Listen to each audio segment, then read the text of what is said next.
la obesidad, los anticonceptivos hormonales, la edad, como veremos posteriormente tanto la perimenopausia como la menopausia, aunque solamente nos centraremos en la menopausia, la menorrea o la oligomenorrea y el hiperandrogenismo.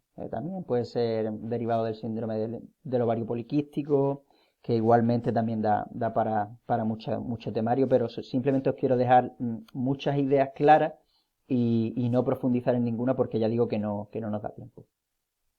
Por ejemplo, para que lo entendáis, una persona que tiene síndrome del ovario poliquístico, pero que es activa, es decir, es físicamente activa y es una persona delgada, la hormona dominante será la testosterona, ¿vale? Porque en las personas que tienen síndrome del ovario poliquístico, generalmente hay un hiperandrogenismo y la hormona dominante suele ser la testosterona. Realmente no es que haya un pico de testosterona superior al de la progesterona o al de los estrógenos, sino que es la que domina y con ello se ven algunos efectos como los que hemos comentado anteriormente de aumento del vello corporal, aumento del acné, aumento de la piel grasa, etcétera, etcétera, ¿vale? ¿Qué es lo que ocurre? Que las personas que son activas y tienen un porcentaje de grasa adecuado, la sensibilidad a la insulina está bien, es decir, no se encuentra disminuida, por lo tanto no hay resistencia a la insulina y esto nos coloca en una fase fisiológica que correspondería con la fase folicular. ¿Qué quiere decir esto? Pues que probablemente nuestra sensibilidad a la insulina es mejor, por lo tanto podremos consumir mayor cantidad de hidratos de carbono y nos situará en una fase que se considera mejor, por decirlo de forma sencilla, que la fase lútea, ¿de acuerdo? Sin embargo, las personas que tienen síndrome del ovario poliquístico y que son inactivas obesas, la hormona dominante es la testosterona, pero como la sensibilidad a la insulina se encuentra mermada, la realidad es que nos sitúa en la fase fisiológica en la que nos sitúa es la fase lútea, ¿vale? Con todo lo que ello conlleva y lo que he explicado anteriormente. Importante deciros que el tema del síndrome del ovario poliquístico lo tratará mi compañera Natalia, que tiene su ponencia próximamente. Otro modificador muy fuerte es la obesidad, ¿vale? Cuando las personas con obesidad también suelen presentar una dominancia de la testosterona, no todas, pero lo que quiere decir básicamente es que la sensibilidad a la insulina también es peor y la fase fisiológica en la que nos sitúa es en la fase lútea, ¿de acuerdo? Entonces, de nuevo, volvemos a tener todos los perjuicios que de tener un estado hormonal efectivo como el correspondiente a la fase lútea. Respecto a la menopausia, hay que distinguir entre las menopausias que no usan terapias de reemplazo hormonal y las que sí usan terapia de reemplazo hormonal. Las que no usan terapia de reemplazo hormonal, la sensibilidad a la insulina está disminuida porque hay que tener en cuenta que las hormonas sexuales, tanto la progesterona como los estrógenos durante la menopausia, prácticamente se paran. Esto es una diferencia respecto a los hombres. Los hombres es verdad que sufren un concepto mal llamado de andropausia, que es que las hormonas, en este caso la testosterona, desciende, pero en las mujeres prácticamente se ven disminuidas al cero. Hay estudios que han visto disminuciones de hasta un 95%, ¿de acuerdo? Y esto nos sitúa de nuevo en una fase fisiológica correspondiente a la fase lútea. Sin embargo, las mujeres con menopausia que utilizan una terapia de reemplazo hormonal, la hormona predominante serían los estrógenos, que corresponde a la fase folicular, y su sensibilidad a la insulina sería bastante buena. Respecto a los anticonceptivos, es importante que distingáis si son de primera generación, de segunda generación, de tercera generación o de cuarta generación.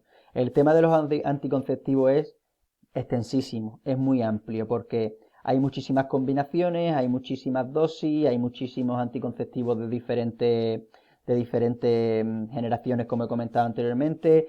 Responden las mujeres de forma diferente, entonces es muy muy complicado. Pero sí os he querido hacer un resumen. Las de primera generación, como son la noretindrona, el etinidiol diacetato y la medroxiprogesterona, ¿vale? El efecto androgénico sería medio. El estado hormonal en el que nos situaría sería el de la progesterona y la fase efectiva sería la lútea. Esto, en cierto modo, también sucede con los anticonceptivos hormonales de segunda generación, ¿vale? Como son el levonorgestrel y el norgestrel, ¿vale? La diferencia es que el efecto androgénico de las anticonceptivas de segunda generación es alto, ¿vale? El estado hormonal de nuevo sería la progesterona y la fase efectiva en la que nos sitúa es la fase lútea.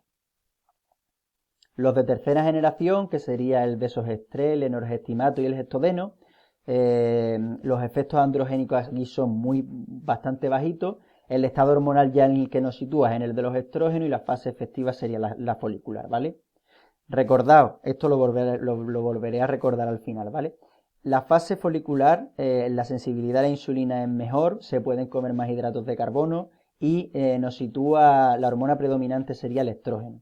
Y la fase lútea, la hormona predominante sería la progesterona, la sensibilidad a la insulina suele ser peor y habría que consumir un poco menos de cantidad de hidratos de carbono y un poco más de grasa. Pero, como siempre, tenéis que individualizar, ¿vale? Y de nuevo, los anticonceptivos de cuarta generación, como sería la drospirenona, son antiandrogénicas.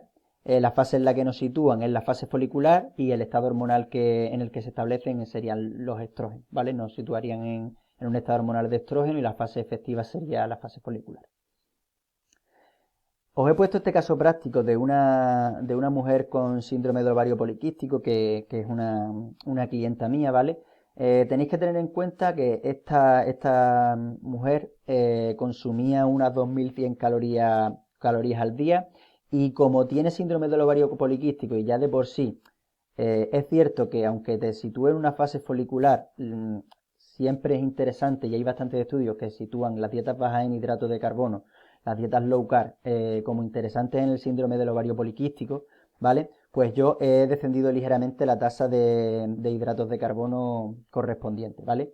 He aumentado ligeramente la grasa y la proteína. Como os he comentado, esta mujer pesaba 65 kilos. Si os fijáis, la ingesta total de proteína, que corresponde a 488 calorías, son 122 gramos. Estamos prácticamente en 2 gramos por kilogramo de proteína al día, ¿vale? Por 2 gramos kilogramo de peso al día de proteína. Entonces, por eso comentaba anteriormente que el 28% quizás sea un poco elevado y dependerá de las circunstancias de cada persona, ¿vale? Ella desayunaba 50 gramos de avena, 250 mililitros de leche entera, 150 gramos de kiwi, 30 gramos de whey protein, ¿vale? Aunque los suplementos no son necesarios, esto simplemente es un ejemplo práctico, ¿eh? Hay personas que con síndrome del ovario poliquístico también retiran lácteos. Ella, a ella le iba bastante bien así, no tenía prácticamente ninguna sintomatología, y ya digo que la principal problemática que pueden tener las personas con síndrome del ovario poliquístico es un porcentaje de grasa elevado y presentar cierta resistencia a la insulina, ¿vale? Pero en el caso de ella, realizaba bastante actividad física, realizaba bastante ejercicio y por lo tanto presentaba bastante buena predisposición, y bastante buen perfil hormonal.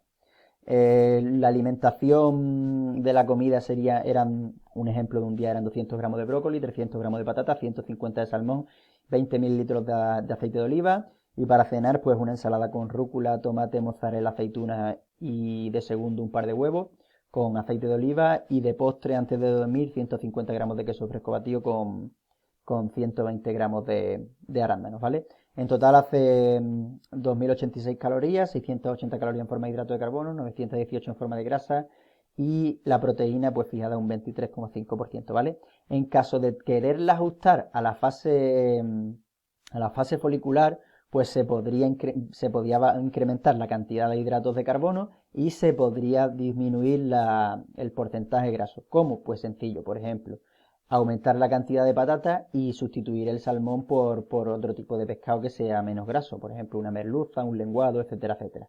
Otra opción sería añadir aquí, en vez de mozzarella y aceituna, añadir un poco de arroz, ¿vale? O un poco de pasta o quinoa, o incluso aumentar la fruta, en definitiva, aumentar la avena del desayuno, cambiar la leche entera por leche semidesnatada o desnatada. Al final son recursos que se utilizan, ¿vale? Respecto a la suplementación, ella estaba tomando mioinositol, que es interesante en las personas con síndrome del ovario poliquístico.